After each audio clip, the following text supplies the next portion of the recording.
Hello ladies and gentlemen, my name is Tomasz and in today's video I'm going to show you how to delete a virtual hard disk.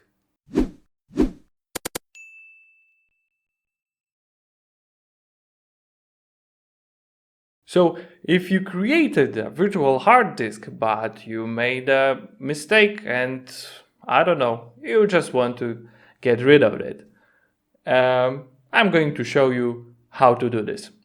So go to the same place where you were to create a virtual hard disk. So it is, just choose this PC and show more options, manage. We want to get rid of this new volume D. Okay, manage.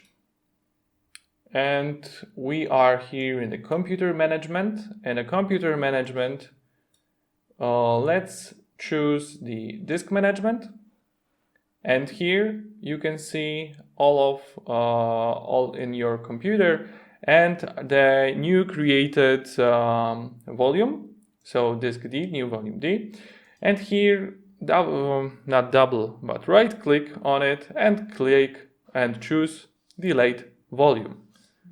After delete volume, there's a message. Delete this volume will erase all of the data on it. Backup any data you want to keep before deleting. We don't want to backup anything because there is nothing there. Do you want to continue? Yes.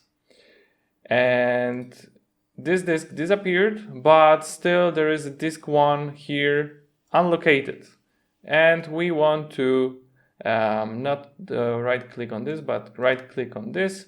And we want to detach the virtual hard disk. Click on that. Yes, this is the location. Detaching virtual hard disk will make it unavailable until it is attached again. Hard disk file location.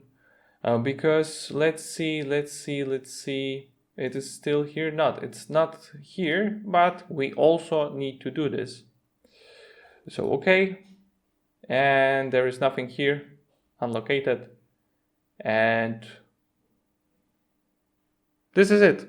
This is how to delete a virtual hard disk from your computer. So thanks for watching and see you guys in the next video. Bye bye.